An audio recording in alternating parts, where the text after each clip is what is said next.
Welcome to One Woman, Three Views podcast. This is your host, Sandra P. Today's question is are insecurities the leading cause of a woman's mental health issues?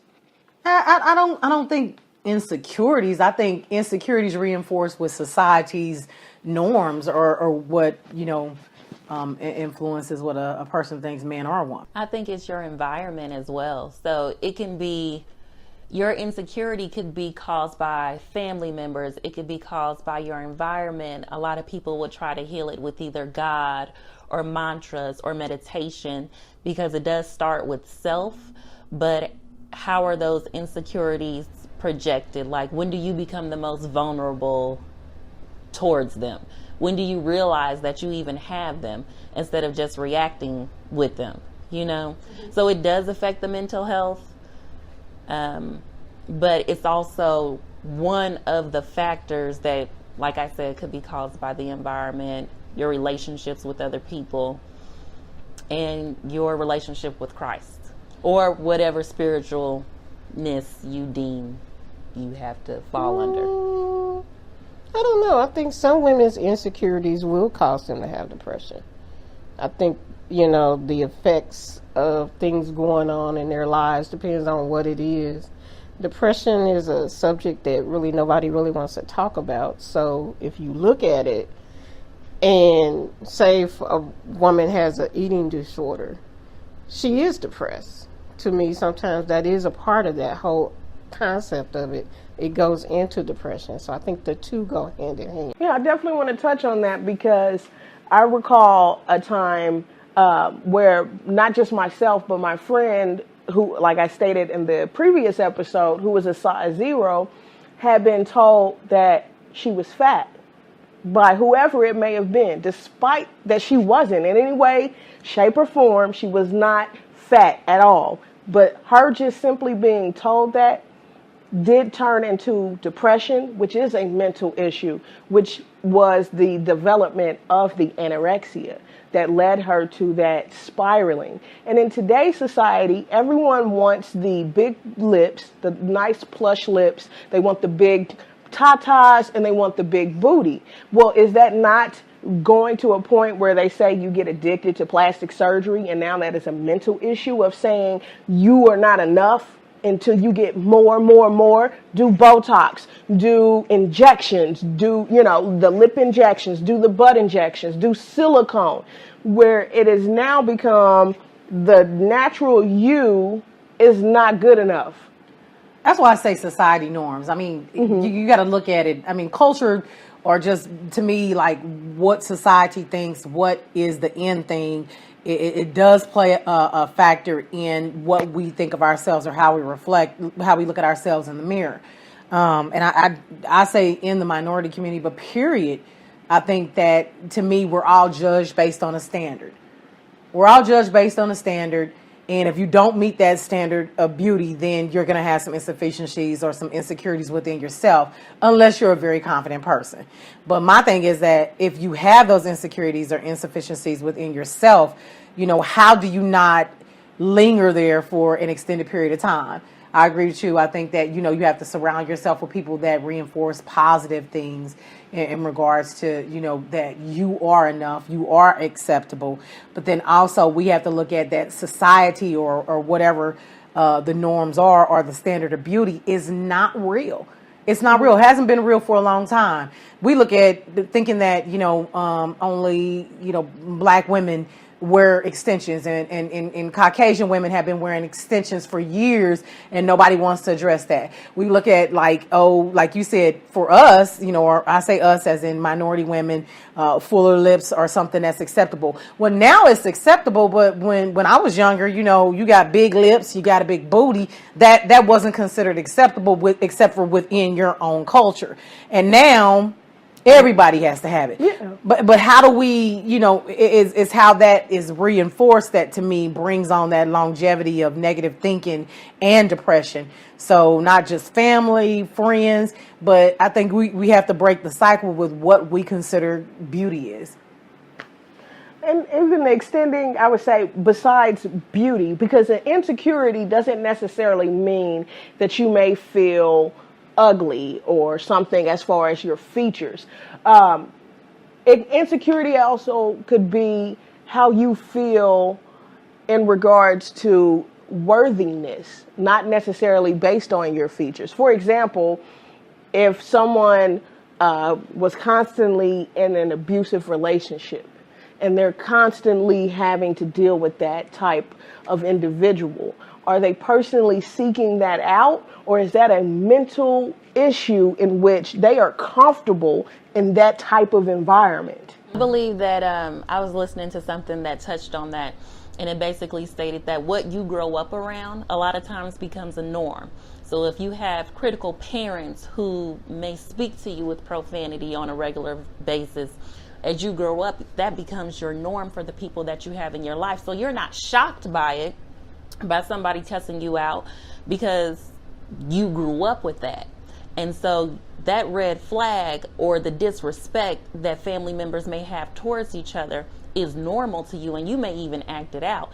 So you're going to end up repeating those cycles, not intentionally.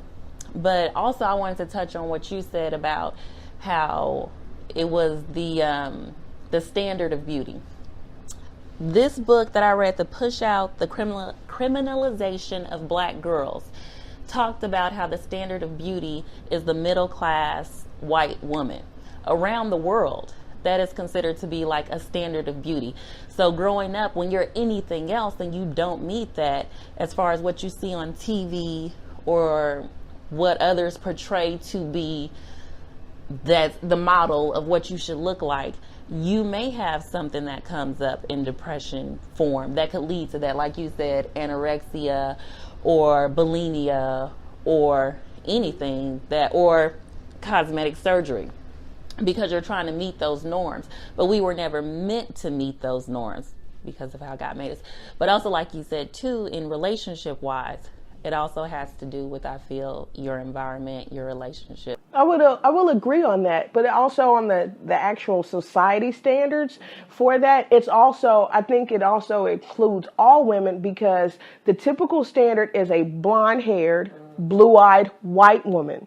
So there's brunettes, there's redheads, you know, so even they feel the need at some point in their life to dye their hair, to not be true to themselves, because that's not the standard of what someone idolizes as a beautiful woman. In addition to that, I think that too many times people equate mental health with either medicine and seeking therapy or religion. And I don't think that individuals understand the realm of what it is to have a mental issue. So I'm actually going to be vulnerable in this and state that I have personally dealt with depression since I was a child. I have had numerous suicidal thoughts throughout my life.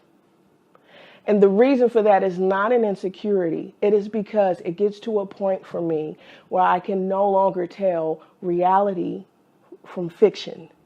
It blends together and it becomes your norm.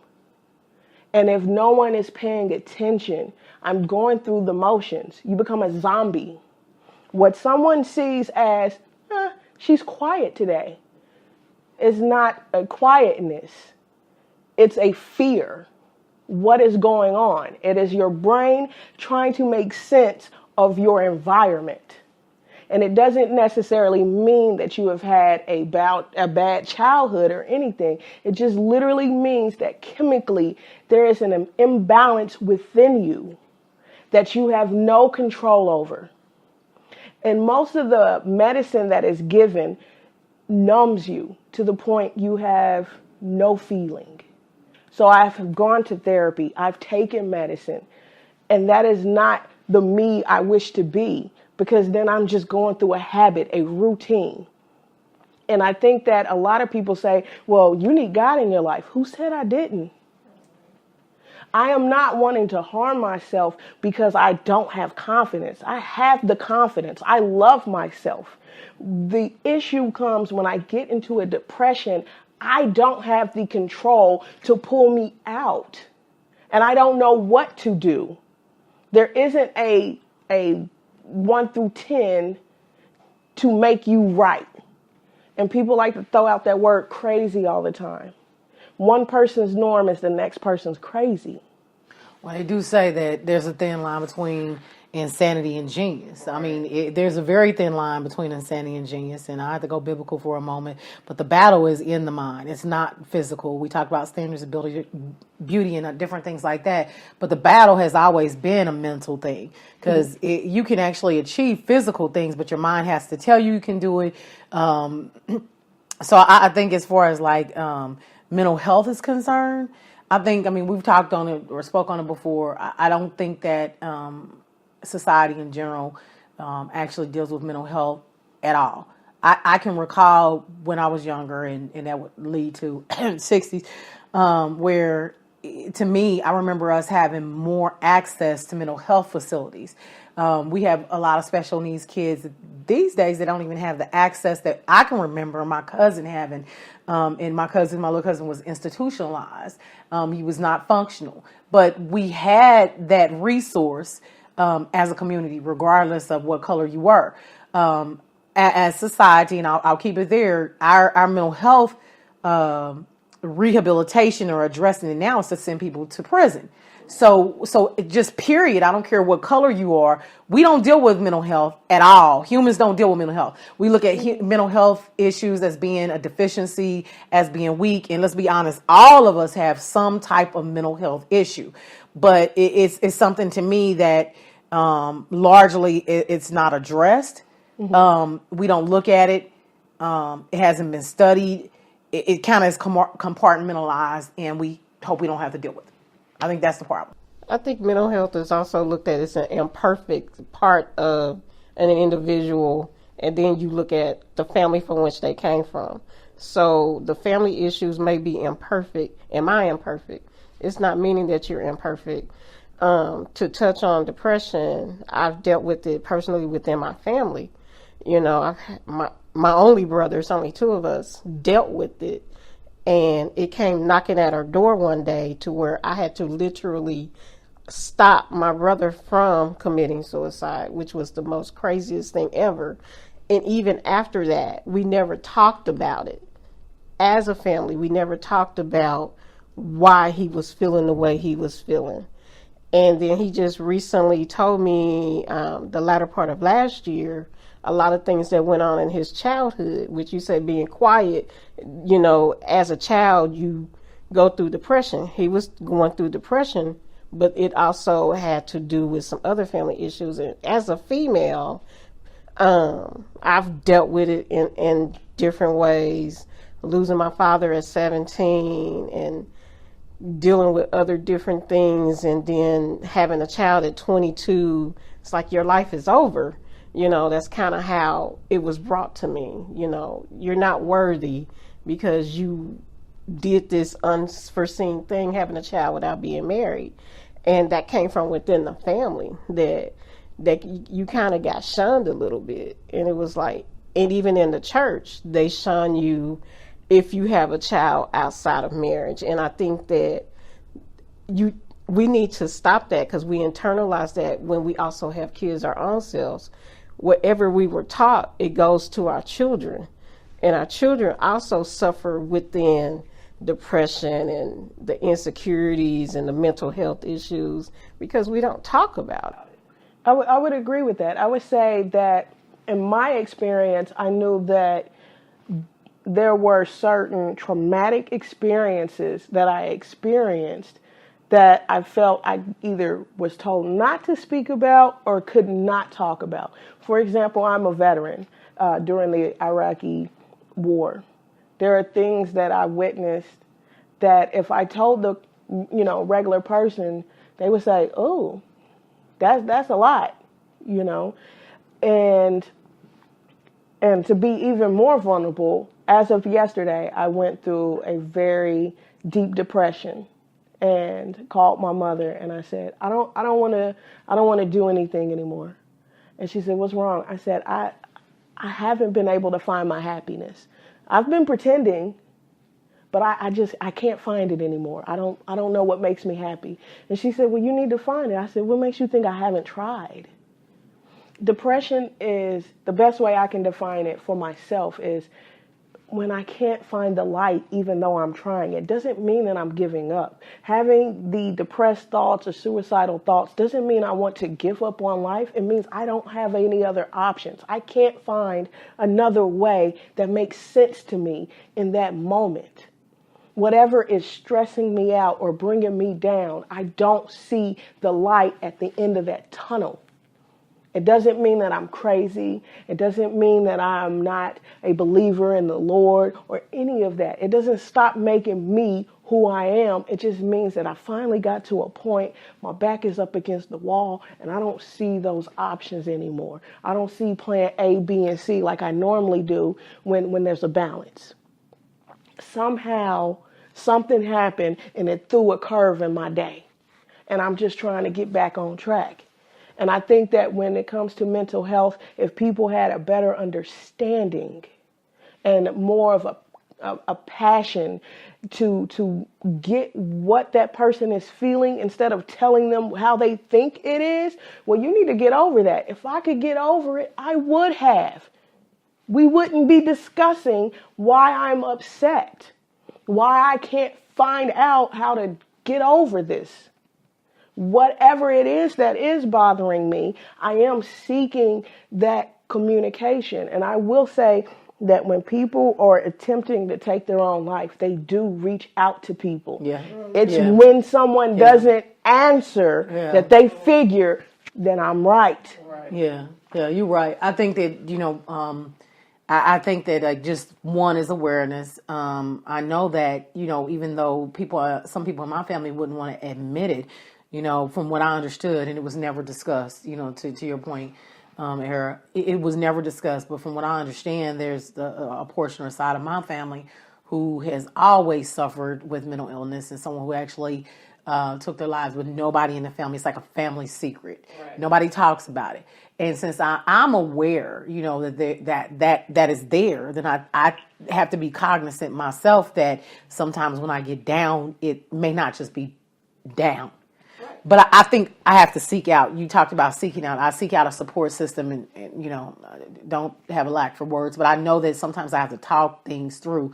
But I think we have to all be cognizant, just human beings be cognizant that when people come to you in conversation, sometimes they may be dealing with a mental issue, with mental health issues, and they just don't know how to express it. I mean, typically people don't come out and say, I'm dealing with mental health issues. Please help me. But when people do reach out, friends and family understand that, that reaching out could be the last point that person has before they decide to do something very drastic. Yeah. And to even touch even more on that is because I feel that if you know the individual and something seems out of character for them, don't brush it off. Do not brush that off. That the problem with life and death is that you don't get second chances. It's permanent. Once they are gone, you don't get to turn the clock back and say, I would have done this differently. I would have said this. It doesn't matter in that moment. It doesn't matter. And I feel that the reason I end up feeling a little bit better is because I was still able to just continue to talk and was just talking about just different things. The conversation continued. It wasn't just when I made that phone call, I had the expectation. I even told myself, if no one picks up, then you're right. Go for it. And it hurts to feel that I think that way. But when I truly say it's out of my control, I'm not going out of my way to think ill of myself. I'm not going out of my way to be negative. I don't choose to think that way. But when it happens, it's like walking outside. You have no control over the weather. All you can do is try and adjust to it. Oh, it's raining. Let me grab my umbrella. But me bringing my umbrella doesn't mean that the rain is going to stop. Me wearing my coat doesn't mean that it's going to necessarily bring out the sun. And I think that just from my experience is that for so many years being silent, not being able to voice what was truly going on, especially with being gay and being Christian, people act like that is not even possible. And you have so many programs to pray the gay away that it makes you hate yourself. You hate waking up because you say, well, if the Lord loved me, he don't want me to think this way. He don't want me to love this way. He don't want me to be this way. So if the Lord doesn't love me, why am I here? I don't have a purpose. And when you no longer have anything to live for, death is a comfort. I mean, you say generational, but I mean, I have to go biblical. I mean, historically, even in the Bible, there were people in the Bible who dealt with depression. Right. Elijah, he dealt with depression. He thought he was going to be killed. He thought he would be slain, but it was in his mind. He had conquered so much, and yet still, he was depressed. And even though he knew God was on his side, sorry, we're going biblical, but it's the truth. Mm-hmm. So everybody in some way will deal with a mental health issue, with depression. Some people are a little bit more adept of recognizing it, and maybe they have a little bit better support system. Whatever the factors, there are, they're there. I'll let you. It to me, I think it's a generational thing. I think my parents' generation never talked about certain aspects. You may have known that, a family member was depressed or was quiet. Because one of the things that I used to always ask my parents was, my brother was a very quiet person. He would come home and go straight to his room. I'm like, what's with that? So when you don't ask questions of what's going on with your kids, or why is mommy in her room and she's not coming out, or, we need to ask questions. And I think it's the older generation never asks. Our generation, in my 50s, we still don't want to talk about it. It's a stigma. It's stigma on mental health, period. There used to be more access to it. And they talk about it now, but they take the access away. How you expect to help a problem if you're going to stigmatize it for one, and then take the access away for two, and then expect for it to be fixed? You can't fix it unless you talk about it. And luckily in most businesses they have, I know we have it, called EPA. So, there's different places that you can go to in your job, for different things that's going on in your life. But even in that, if you go to work every day and your job knows that you're dealing with depression, how are they going to deal with that? And I think everybody, like you said before, everybody goes through bouts of depression in their life. It could be situational or it could be non-situational. I think the first time I ever felt like I ever wanted to hurt myself or take my life was 12 years old. And I remember I was home alone. My parents were at work. And I was just like, you should slit your wrist. No idea at this point why. No idea. But I didn't do it. And I'm so glad that I didn't. But now I think as I've gotten older, I realize that I'm not going to have a good day every day. And I realize if God still has me here, it is for a purpose. Whether I know what it is or not, He has not took my life yet. And there have been so many opportunities for me to be wiped out, but I'm still here. And so now whenever I have a bad day, or if I'm coming across something, especially when I was going through my divorce, was my hardest period because I felt like my world had crashed. And everything that I had went through during that marriage was very hard as well. And I just told myself, you have to learn how to cope. And some days I couldn't cope. Some days I didn't want to cope. And I just said, you just got to make it through this day. And so it just became sometimes just making it through the day until it actually got better. I hear that, and here I'm going to go even deeper with you. I was 21 when the first time that I attempted. And that's because all my life, I felt invisible. I would, like you said, your brother, I would go to my room and I would stay in my room because I felt like nobody sees me when I'm around them. So I'd rather just be in my room and be invisible. At least I'm here with my own thoughts, and I won't judge myself for them. I was with my significant other at the time, and I attempted again, and that was like a year or so ago. We had an argument, and she said, "Why don't you just kill yourself?" I said, "You think that about me too?" And I went in the bathroom with a knife, and I had just ran my bath water. And she went in there to try and get the door, and I finally unlocked it. She said, "What are you doing?" I said, "If I think it and you think it, I have nothing else left." I think that's important. I don't mean to like stop you, but I think that's important where we talk about recognizing the signs of someone who's dealing with depression or mental illness. Because there's so many, if you just look at it, step back, how many stars in the last 2 years have, and sometimes we hear this, accidentally overdosed or to me, I just don't think anything is done by accident. I think that there's something that occurs. Sometimes, there are things that we do to try to kill ourselves slowly, to be honest. You know what I mean? Yeah. I mean, anything that's considered You can will yourself to self-medication, die. anything that's considered self-medicating is basically that. But like you said, like somebody recognizing or seeing the signs. But it's not something it's stigmatized, period. Mm-hmm. It's stigmatized, period. Yeah, I stepped back and I just thought about how many stars that we've seen over the past, a couple of years that we see these news stories. I even go back to like when Gerald Levert passed away, they said that Gerald Levert accidentally mixed 2 different medicines. I'm not saying it didn't happen, but it just seems like then the story went away.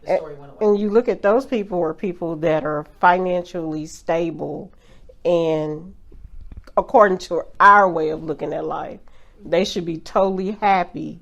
And what is it that if people that have the means to be happy isn't happy, you look at that. Money doesn't, best way I can put it is this.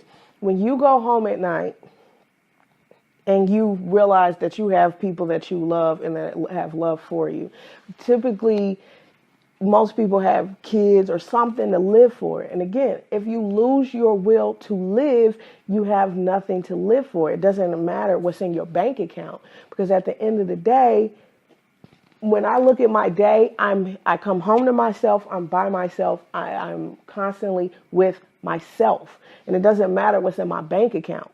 So how has the passage to motherhood changed your mental way of thinking? Wow. I think for me, at 22, I really wasn't ready to be a mother, but I was forced to be at 22 because becoming pregnant, and sometimes you're ready for it and sometimes you're not. Motherhood, there's no book for it. It's you learn as you go. So you're going to make mistakes along the way as being a parent. I know for me, it was hard. I am not an affectionate person. So having a child that wanted to be under me 24/7 was very hard. And I had to learn to allow my daughter to show that affection, because when you're not showed that, you don't know how to be that. So that was one of the hard things for me. So do you feel that you lost your youth in a way? I did lose my youth, because when everybody 22, 23, 24 going out on, kicking it at a club, I didn't do that. Which, granted, clubbing was never my thing, but I never had that experience. I was always a parent. I was a mother. And I was not married. I had to learn how to temper myself once I had Dominique. I'm a Scorpio, so I had a very fiery temperament.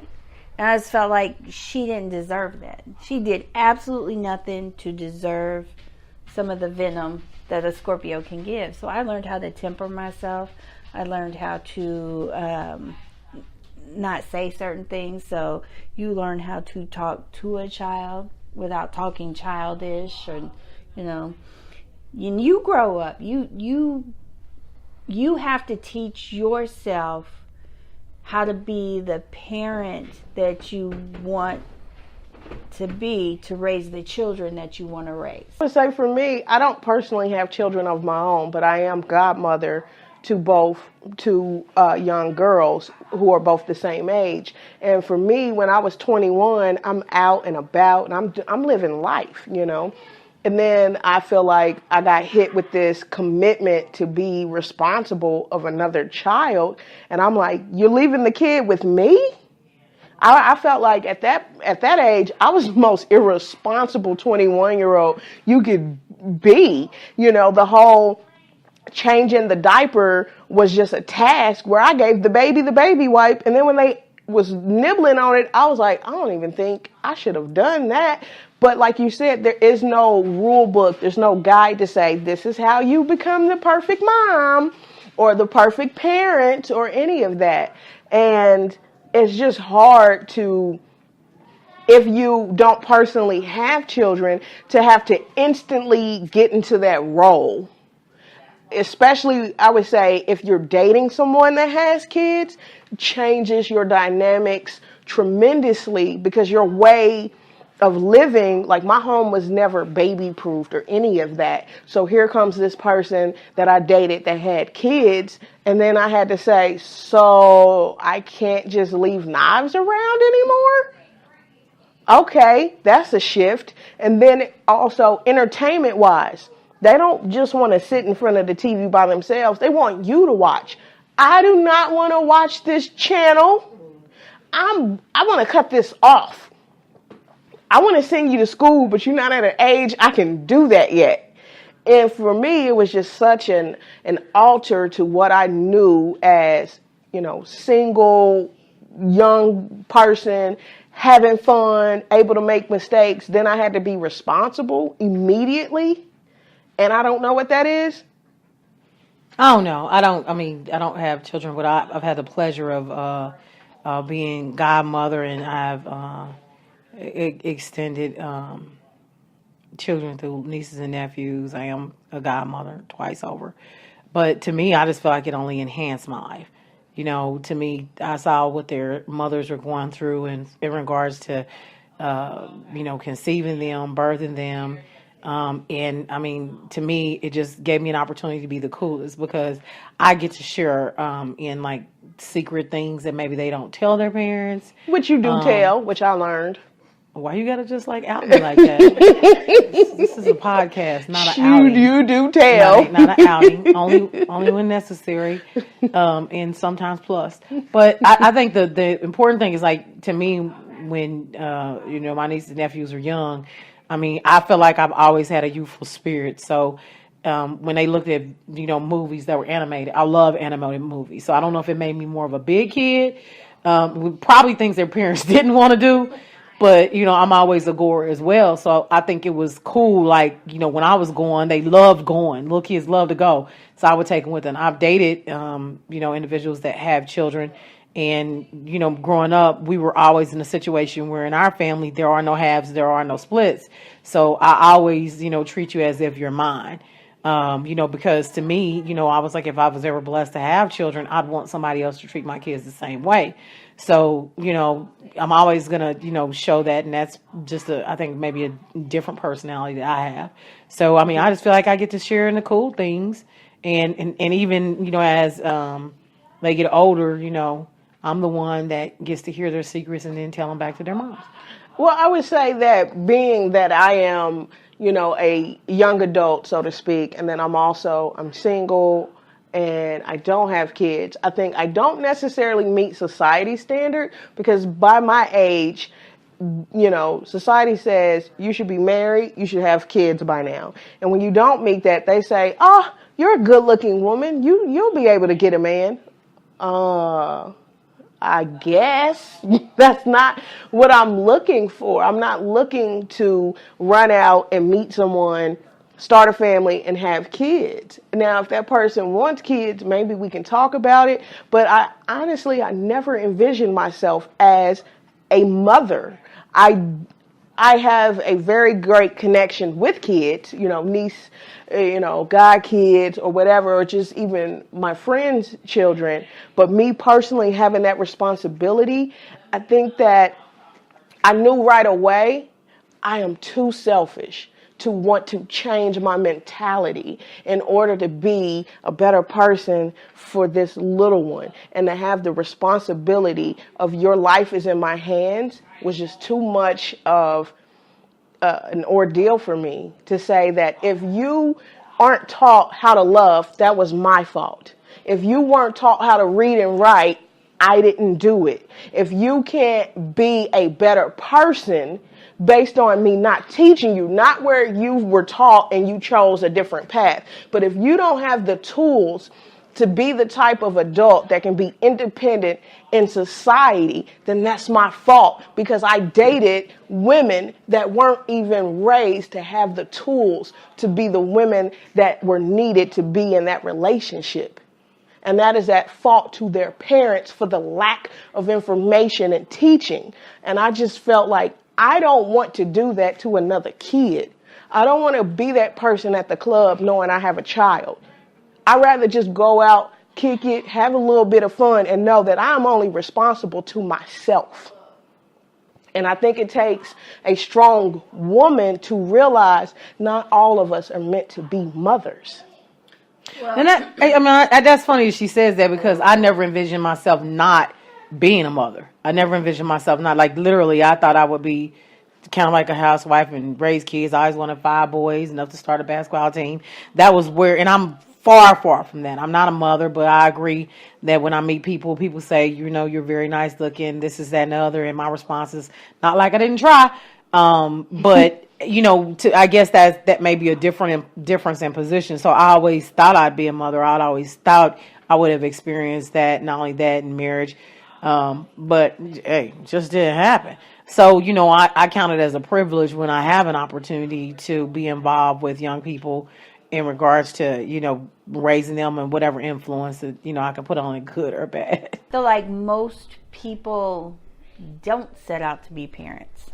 So, believe me, I was doing everything except for the actual act not to be a parent. So, I was taking precautions. And that's how you end up with twins. So, I didn't want children. Same exact mentality. At 25, 24, I'm like, okay, I'm good.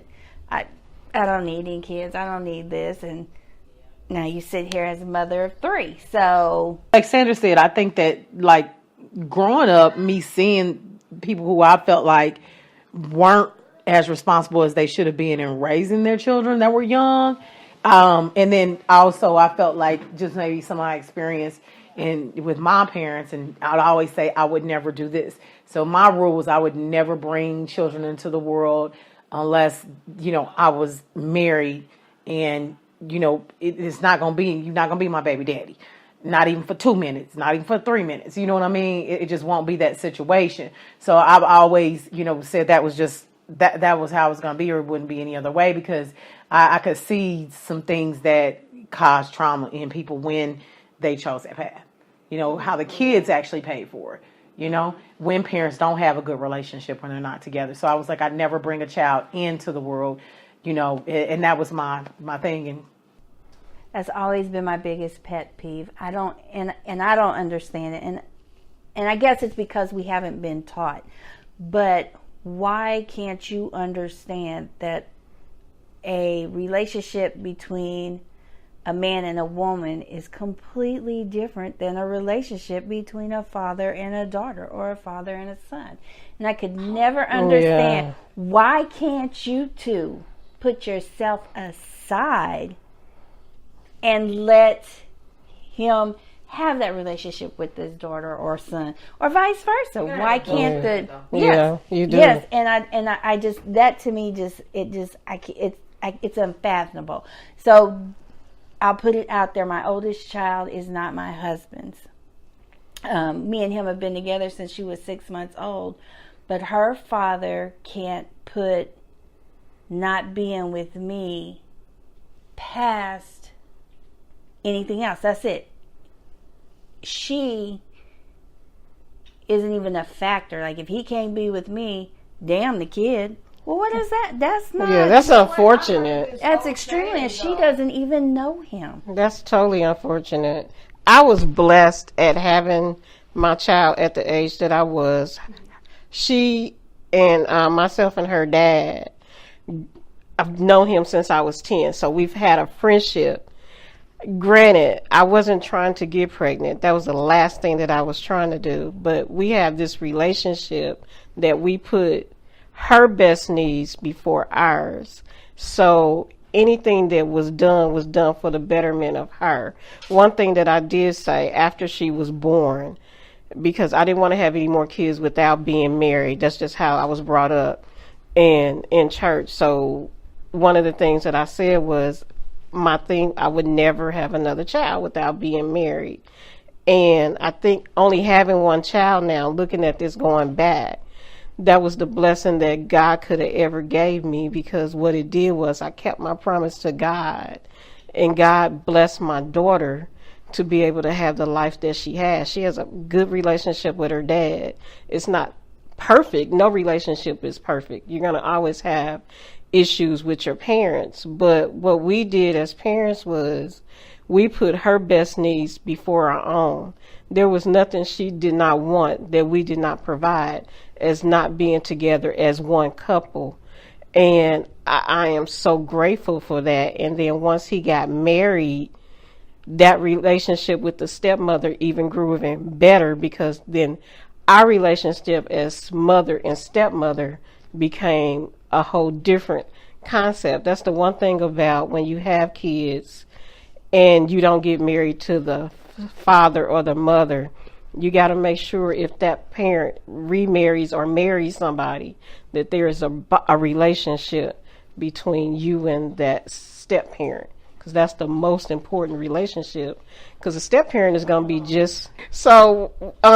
That is the most important relationship for a mother, a father, and a step parent to have, because that child is going to be around that step parent as much as that child is going to be around you and their father or their mother. I think it takes special people to be able special relationship. To be able to put themselves aside. I think the parent has to realize that too, and choose a quality person, because we so many times see that the when you move on, that person doesn't choose a quality person, and you have that back and forth. So we got to have 3 adults, not just 2. Right.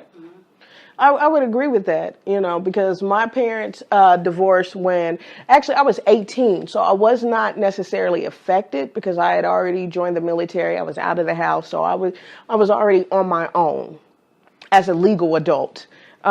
So for me, when they end up splitting, because I was not a younger, in high school or anything like that, I wasn't necessarily affected by their choices.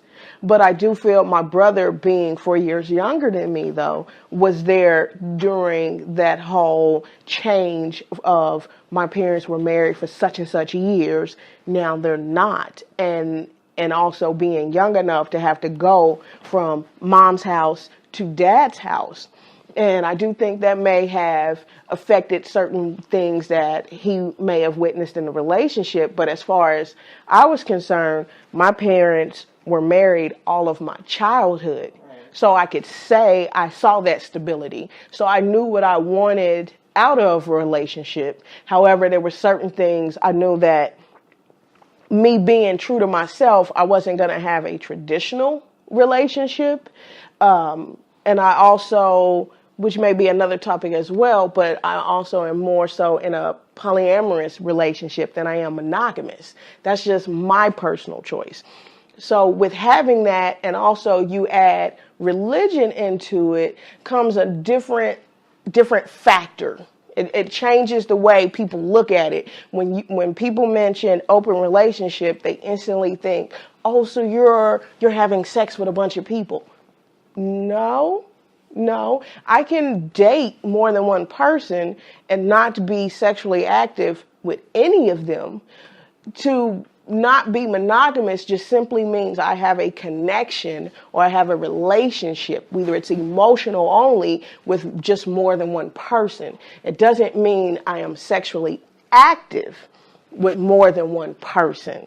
But that was just my personal way of being happy, is knowing that I didn't necessarily fit certain molds, which leads me back to the certain mental health, as that I think that when a person can understand you don't necessarily fit the box that people tell you you should.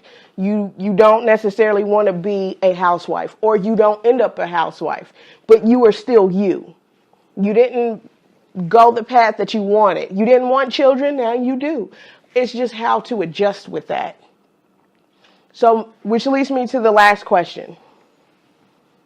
How can we, whether we are people that suffer from mental health issues or those that have come in contact with individuals with mental issues, how can we make sure that people are knowing they are loved? Because I think that's what it kind of boils down to. I think support is one. I think that encouragement is the other. Like me personally, I would have to say that, I have a friend who's, dealt with, and I do believe they deal with depression. And I know that when I don't talk with them at certain times, or maybe they kind of disappear and go into their own shell, that, I pick up the phone, I call them, I say, I got the feeling you were down, I'm just checking on you. And, we have this, rule, me and my friends have a rule that like, I call you once, I stalk you twice. Don't laugh. But I call you once to check on you. I leave you a message, or I text you and you don't text me back. After the second time, I'm coming looking for you, because I think that we all need to look after and care for each other. And I know that I get in a space where I need my own private time. They get in a space where they need their own private time. But if I haven't heard from you after that second one, I'm coming to look for you, to look at you face to face. So I think just the acknowledgement that we do all have and deal with, some type of mental depression, but also supporting each other to know that there are some ebbs and flows that come along with life, and making sure we stay in contact and we constantly communicate. And telling, hey, I understand, I'm just checking on you, anything I could do, I think it goes both ways. I think not only do you need to communicate with that person, but I think that person needs to communicate with you as well, to let you know, hey, I'm at a point, I'm going to need you to be, here for me, maybe not come physically here with me, but, just make sure that if I need something, or if I call you, you're there to listen. I think sometimes you just need people to be a listening ear. All right. Well, that concludes our episode of One Woman, Three Views podcast. I want to thank my guests for appearing today, Jennifer, Eric, and Angela. Thank you again for tuning in to One Woman, Three Views podcast. Tune in every Saturday at 9 p.m. Central Standard Time.